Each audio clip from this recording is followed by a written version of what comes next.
दोस्तों नमस्कार। ये है जॉब स्टडी यूट्यूब चैनल जिस पर आपका हार्दिक स्वागत है। आइए आज का अपना ये प्रैक्टिस सेट जो 12 नंबर है राजनीति विज्ञान का, जिसमें विभिन्न प्रकार के प्रश्नों का संकलन किया गया है या कहें कि मिश्रित प्रश्नों का संकलन किया गया है। तो आइए इसको बिना विलंब किए हुए इस प्रैक्टिस सेट को हल करते हैं और आगे बढ़ते हैं। एक विनम्र निवेदन है आपसे कि हमारे जॉब स्टडी यूट्यूब चैनल को अवश्य सब्सक्राइब करें, जिससे आने वाली सारी वीडियोज़ आपको प्राप्त हो सकें। तो आइए बिना विलंब किए इस प्रैक्टिस सेट को हल करते हैं। पहला प्रश्न है मित्रों, देखते हैं। संरचनात्मक प्रकार्यात्मक उपागम के अनुसार जो है मित्रों, राजनीतिक व्यवस्था कितने प्रकार के कार्य करती है, ये देखना है। तो इसके 4 विकल्प दिए गए हैं। 4 ऑप्शन नंबर ए में 4 कार्य करती है, 6 कार्य करती है, 8 कार्य करती है या 10 कार्य करती है। तो मित्रों जो है इसमें कोई भी ऑप्शन आपका ये सही नहीं है। इस 6 को आप जो है ये 7 मान सकते हैं। इस प्रकार इस प्रश्न का हमारा उत्तर जो है मित्रों वो ऑप्शन नंबर बी हो जाएगा, यानी 6 नहीं है मित्रों। जो ये कार्य संरचनात्मक प्रकार्यात्मक उपागम के जो अनुसार है दोस्तों, वो राजनीतिक व्यवस्था में 7 प्रकार के कार्य करती है, जिसमें से 2 भागों में बांटे गए हैं। इनके कार्य को बांटा गया है। आगत कृत्य जो है दोस्तों 4 हैं और निर्गत जो कृत्य हैं मित्रों वो 3 हैं। तो इस प्रश्न का हमारा सही उत्तर ऑप्शन नंबर बी रख लीजिए, जिसमें 7 सुधार करके नोट करना है। आगे देखते हैं नेक्स्ट प्रश्न। संरचनात्मक प्रकार्यात्मक जो सिद्धांत है दोस्तों किससे संबंधित है? अभी से उसी से संबंधित प्रश्न था, इसको भी देख लेते हैं। राज्य के भविष्य से संबंधित है, राज्य के उद्देश्य से संबंधित है, या राज्य के कार्यविधि से संबंधित है, या राज्य की उत्पत्ति से संबंधित है। तो चूँकि देखा आपने दोस्तों अभी ऊपर जो प्रश्न हल किया उसमें कार्यों से संबंधित था, तो इसमें भी राज्य के कार्यों से ये ऑप्शन नंबर सही होगा, हमारा सी नंबर। ठीक है मित्रों, आगे हल करते हैं प्रश्न। मित्रों याद रखें कि संरचनात्मक प्रक्रियात्मक सिद्धांत का जो संबंध है राज्य की कार्यविधि से है। यह सिद्धांत जो है दोस्तों राज्य की क्षमताओं और क्रियाओं के आधार पर जो है राज्य के कार्य व्यवहार की समीक्षा करता है। आगे मित्रों बढ़ते हैं। यह रहा अगला प्रश्न अपना स्क्रीन पर। निम्नांकित में से कौन निवेश निर्गत सिद्धांत से संबंधित है? कौन सा व्यक्ति है जो निवेश निर्गत सिद्धांत का उससे संबंध है? क्या ईस्टर्न से संबंध है, क्या बी नंबर आमंड से संबंध है, या सी नंबर कापलान से संबंधित है, या डी नंबर जो है लासवेल से संबंध है? तो इस प्रश्न का हमारा मित्रों जो सही उत्तर होगा वो ऑप्शन नंबर ए हो जाएगा, यानी निवेश निर्गत सिद्धांत जो है ईस्टर्न महोदय से संबंधित है। मित्रों ईस्टर्न महोदय ने जो है इस सिद्धांत का प्रतिपादन अपनी पुस्तक पॉलिटिकल सिस्टम में किया था, जिन्होंने 1953 में इसको लिखा था। आगे हल करते हैं अगले प्रश्न। ये है राजनीतिक व्यवस्था की संरचना तथा प्रकारों के आधार पर कौन व्याख्या करता है? यानी कि राजनीतिक व्यवस्था की संरचनाओं तथा प्रकारों के आधार पर कौन व्याख्या करता है? हारोल्ड लासवेल करते हैं, ईस्टर्न करते हैं, या एप्टर करते हैं, या आमंड करते हैं? तो इस प्रश्न का उत्तर आपने दे दिया होगा। इसका जो सही उत्तर है हमारा ऑप्शन नंबर डी हो जाएगा। तो इस प्रश्न का राजनीतिक व्यवस्था की संरचनाओं तथा प्रकारों के आधार पर कौन व्याख्या करते हैं? तो इस प्रश्न का उत्तर ऑप्शन नंबर डी हो जाएगा, यानी आमंड महोदय है जो इन्होंने जो है राजनीतिक व्यवस्था की जो है संरचनाओं और प्रकारों के आधार पर व्याख्या की है। 1970 के जो दशक में है इन्होंने इस संकल्पना की अवधारणा का जन्म जो है दिया था। दूसरा प्रश्न बढ़ते हैं। किसने माना कि राजनीति जो है मूल्यों का आधिकारिक निर्धारण है? कौन सा ऐसा राजनीतिज्ञ है जो ये कहता है कि जो राजनीति विज्ञान है वो मूल्यों का निर्धारण है?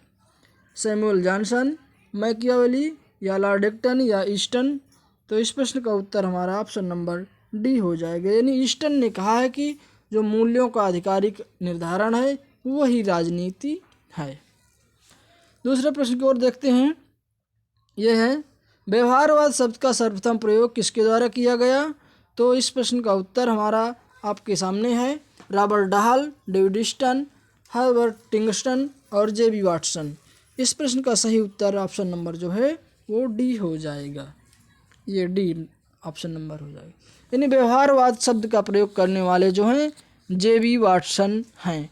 उन्होंने जो है आर्टिकल एक पुस्तक प्रकाशित की जिसका नाम था psychology as the behaviourist views it, 1913 में जो था। ठीक है मित्रों, आगे देखते हैं। ये प्रश्न है, भारतीय संविधान निर्माती परिषद की प्रथम बैठक कब हुई थी? तो ये तो आसान सा प्रश्न, आप जानते होंगे कि जो है भारतीय संविधान निर्माती सभा की जो प्रथम बैठक है वो जो 9 दिसंबर 1946 को संपन्न हुई थी। कब? 9 दिसंबर 1946 को संपन्न हुई थी। तो इस प्रश्न का हमारा सही उत्तर जो है ऑप्शन नंबर जो है डी हो जाएगा। इसी दिन जो है सच्चिदानंद सिन्हा को जो है अस्थायी अध्यक्ष के रूप में 2 दिन के लिए चुना जाता है और बाद में फिर 11 दिसंबर 1946 को डॉक्टर राजेंद्र प्रसाद को संविधान सभा का स्थायी अध्यक्ष बनाया जाता है। आगे देखते हैं दूसरा प्रश्न। भारतीय संविधान के किस अनुच्छेद का संबंध वित्त विधेयक से है? यानी किस अनुच्छेद का संबंध वित्त विधेयक से है?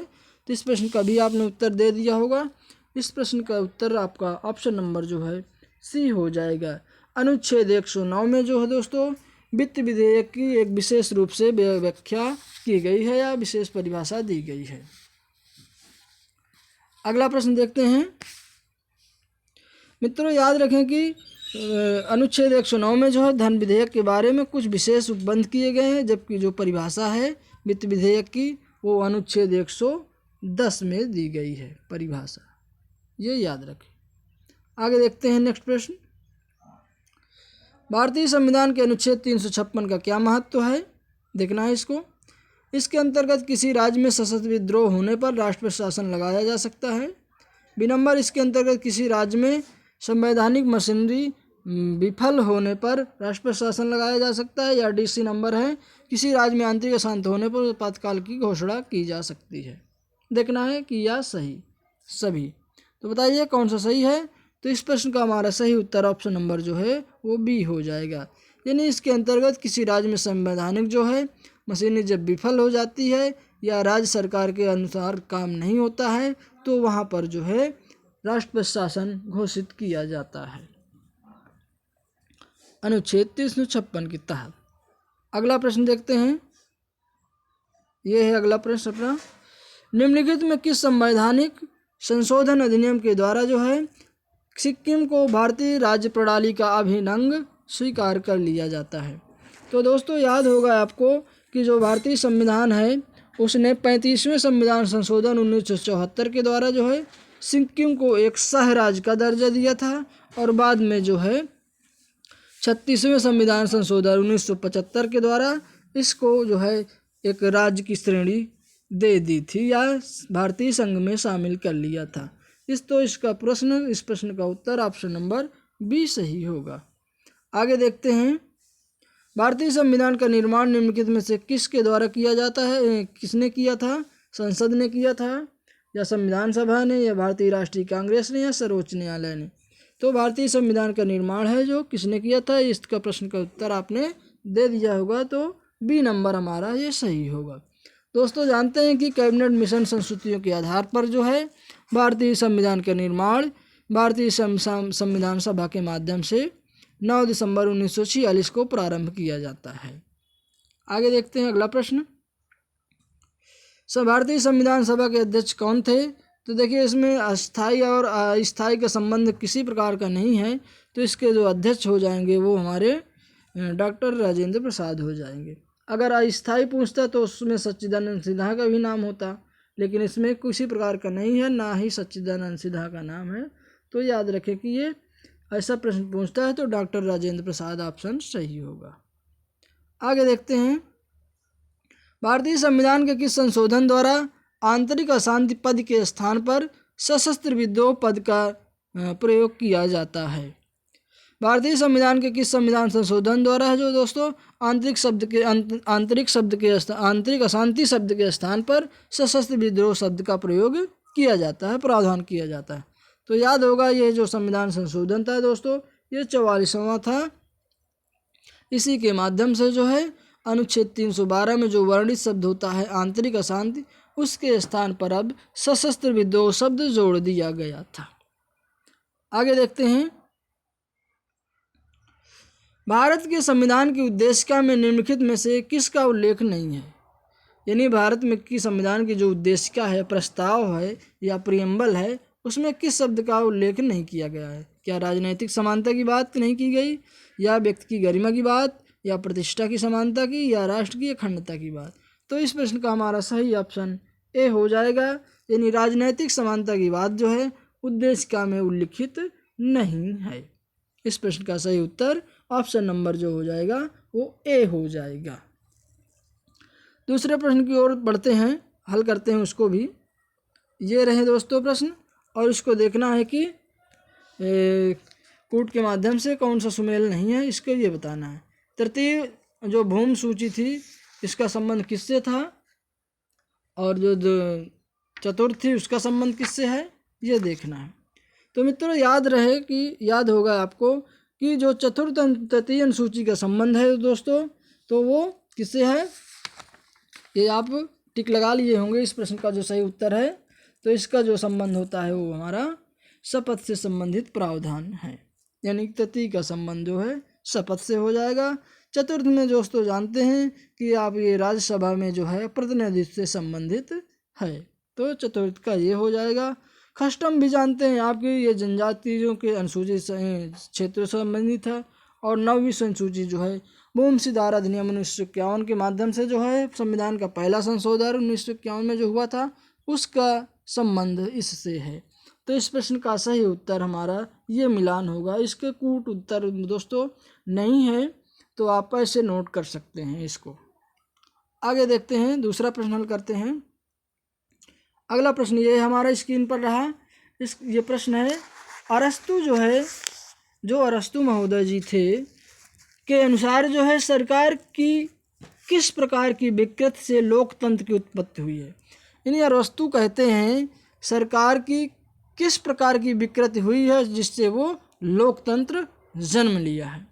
उच्च वर्ग से, राजतंत्र से, या कुलीन तंत्र से, या राजत्व से, या अत्याचार से। तो बताना है कि कौन सा सही होगा इसमें। मित्रों इस प्रश्न का जो उत्तर होगा आपने टिक कर लिया होगा, तो देख लेते हैं इसको। अरस्तु के सरकार के वर्गीकरण में जो दोस्तों समान रूप एवं विकृति का वर्णन इस प्रकार किया गया है कि शासन प्रणाली राजतंत्र, अभिजाततंत्र एवं बहुल तंत्र का क्रमशः विकृत रूप निरंकुश तंत्र है। गुटतंत्र एवं लोकतंत्र है। अतः इस उपरोक्त विकल्प में कोई भी दोस्तों ये सुमेलित नहीं है। तो इसकी हालांकि हमने व्याख्या कर दी है, व्याख्या एक बार आप लोग सुन सकते हैं पुनः। अरस्तु के अनुसार जो है दोस्तों सरकार के वर्गीकरण में समान रूप एवं विकृति रूप का वर्णन इस प्रकार है। क्या है? शासन प्रणाली राजतंत्र, अभिजात तंत्र एवं बहुल तंत्र का क्रमशः विकृत रूप निरंकुश तंत्र और गुटतंत्र एवं लोकतंत्र है। तो आगे देखते हैं, नेक्स्ट प्रश्न को हल करते हैं। निम्नलिखित ग्रंथों में से प्लेटो किसके लेखक थे? क्या पॉलिटिक्स लिखा है, लेवियथन लिखा है, रिपब्लिक लिखा है, द प्रिंस लिखा है, या ground of the metaphysics of morals लिखा है? तो इस प्रश्न का दोस्तों सही उत्तर जो ऑप्शन नंबर जो हो जाएगा वो कौन सा हो जाएगा? तो ई नंबर हो जाएगा। इस प्रश्न का दोस्तों सही नंबर ऑप्शन जो है ये सी नंबर हो जाएगा। यानी रिपब्लिक जो है ये प्लेटो की रचना है। मित्रों प्लेटो का जो ग्रंथ है रिपब्लिक, उन्होंने ही लिखा है। इस पुस्तक में प्लेटो की जो प्रमुख कृतियाँ हैं वो जो हैं जो दोस्तों संवाद का नाम विशेष उल्लेखनीय है, या संवाद शैली का दोस्तों कह सकते हैं कि प्रयोग किया गया है। इसमें जो है दोस्तों 35 संवादों की रचना की है। किसने? प्लेटो महोदय ने। इनमें से केवल जो है 28 ही प्रमाणित हैं। आगे प्रश्न है हमारा, निम्नलिखित में से किसने कहा कि काल के क्रम में राज्य जो है परिवार या व्यक्ति के बाद आता है, यानी राज्य जो है परिवार या व्यक्ति के बाद आता है, लेकिन प्रकृति के क्रम में उनसे पहले आता है। यह वाक्य किसका है? कहने का मतलब है कि कौन यह व्यक्ति कहता है कि राज्य जो है परिवार या व्यक्ति के बाद आता है, लेकिन प्राकृतिक रूप से देखा जाए तो वह राज्य से पहले आता है। तो इसको कहने वाले जो थे वो अरस्तु महोदय थे। यानी अरस्तु महोदय ने ही ये वाक्य कहा है। दोस्तों राजनीति विज्ञान के जनक जो अरस्तु ने कहा कि काल के क्रम में जो राज्य है वो परिवार या व्यक्ति के जो है बाद आता है, लेकिन प्राकृतिक दृष्टिकोण से अगर देखा जाता है तो राज्य जो है वो व्यक्ति से पहले आता है। आगे देखते हैं, प्लेटो की जो रिपब्लिक एक पुस्तक है उसका उपशीर्षक क्या है? किस विषय से वो संबंधित है? देखना है न्याय से संबंधित है या शिक्षा से या राजनीति से या सोफिस्ट वर्ग की से संबंधित है। तो इस प्रश्न का हमारा सही उत्तर ऑप्शन नंबर ए हो जाएगा, यानी न्याय से संबंधित है। प्लेटो की जो पुस्तक रिपब्लिक है उसका जो उपशीर्षक है मित्रों वह न्याय से संबंध रखता है। प्लेटो ने जो अपनी पुस्तक रिपब्लिक में है संरक्षक वर्ग की शिक्षा पर इतने विस्तार से लिखा है कि रूसो ने जो है रिपब्लिक के संबंध में यह कह डाला कि जो रिपब्लिक ग्रंथ है दोस्तों वो राजनीति का ग्रंथ ना होकर के किसका ग्रंथ कह दिया है? तो शिक्षा का ग्रंथ बताया है। किसने? रूसो ने बताया है। अगला प्रश्न हल करते हैं, निम्नलिखित में अरस्तु की प्रसिद्ध पुस्तक कौन सी है? तो इस प्रश्न का जो आपने सही उत्तर है लगा लिया होगा, ऑप्शन नंबर जो है वो डी हो जाएगा, यानी कि पॉलिटिक्स जो है ऑप्शन नंबर डी में उल्लिखित है। यही रूसो की प्रसिद्ध पुस्तक है। अब मित्रों याद रखेंगे जो पॉलिटिक्स है ये पुस्तक ये 8 भागों में बटी हुई है। ठीक है, कितने भागों में? 8 भागों में डिवाइड है। अगला प्रश्न है, प्लेटो ने एक आदर्श राष्ट्र की जनसंख्या कितनी माना है? तो क्या 1800 व्यक्ति, 5040, 10,000 या 20,000? तो इस प्रश्न का सही उत्तर आपने टिक कर लिया होगा। इसका सही उत्तर हमारा ऑप्शन नंबर बी हो जाएगा, यानी 5040 जो है जनसंख्या को जो है प्लेटो ने आदर्श जनसंख्या की श्रेणी में रखा है। दूसरे प्रश्न की ओर बढ़ते हैं, किसे पहले स्वप्नलोकीय राजनीतिक विचारक के रूप में माना जा सकता है? किसको स्वप्नलोकीय राजनीतिक विचारक कहा जा सकता है? तो अरस्तु को, लाक को, या प्लेटो को, या जे.एस. मिल को? तो इसका उत्तर आपने दे दिया होगा। इस प्रश्न का सही उत्तर हमारा ऑप्शन नंबर सी हो जाएगा, प्लेटो को। जो दोस्तों ग्रीक राजनीतिक चिंतन के इतिहास में प्लेटो को जो है एक उच्च कोटि का आदर्शवादी राजनीतिक विचारक और नैतिकता के एक महान पुजारी के रूप में देखा जाता है। ठीक है मित्रों, प्लेटो को सबसे पहले स्वप्नलोकीय राजनीतिक विचारक के रूप में भी माना जाता है। तो इसका हमारा उत्तर सही सी होगा। दूसरा प्रश्न फिर है, देखते हैं, नागरिकता की अवधारणा में किसने गुलामों को बाहर रखा है? यानी किसने गुलामों को कहा है कि आप नागरिक नहीं बन सकते हैं? प्लेटो ने कहा, अरस्तु ने, हाब्स ने, या ऑस्टिन ने? तो इस प्रश्न का आसान सा उत्तर होगा हमारा ऑप्शन नंबर बी होगा, यानी अरस्तु महोदय ने कहा कि गुलामों को जो है नागरिकता की श्रेणी में नहीं रखा जा सकता। इस बात का उल्लेख जो है दोस्तों पॉलिटिक्स नामक अपने इस ग्रंथ में किया है। उसने कहा कि राज्य का नागरिक वही व्यक्ति बन सकता है जो राजनीतिक कार्यों में सक्रिय रूप से भाग लेता है। मित्रों गुलामों के साथ साथ उसने जो है गुलाम, स्त्री, बच्चों, श्रमिकों, शिल्पियों और विदेशियों को भी नागरिक बनाने से या नागरिकता की श्रेणी में आने से मना कर दिया है। आगे प्रश्न है फिर, पॉलिटिक पुस्तक को किसने लिखा है? तो ये आप अच्छी तरह जानते हैं इसको किसने लिखा है। तो ये अरस्तु महादेव की पुस्तक है। इस प्रश्न का आसान सा उत्तर है दोस्तों, तो सी नंबर इस प्रश्न का सही उत्तर हो जाएगा। आगे देखते हैं, नेक्स्ट प्रश्न की ओर बढ़ते हैं। ये है अपना अगला प्रश्न, और जो है ये मित्रों इस प्रैक्टिस सेट का अंतिम प्रश्न है। प्रश्न क्या है देख लेते हैं, लेकिन ये दोस्तों अधूरा प्रश्न है तो इसको हम छोड़ ही देते हैं, अच्छा होगा। ये प्रश्न अधूरा प्रश्न है तो इसको छोड़ ही दिया जाए, नेक्स्ट टॉपिक में हम इसको कवर कर लेंगे। तो आज का अगर प्रैक्टिस सेशन दोस्तों यही समाप्त होता है मित्रों। हमारे जॉब स्टडी यूट्यूब चैनल को अवश्य सब्सक्राइब करें ताकि आने वाली सारी वीडियोज़ आपको मिल सकें। धन्यवाद मित्रों।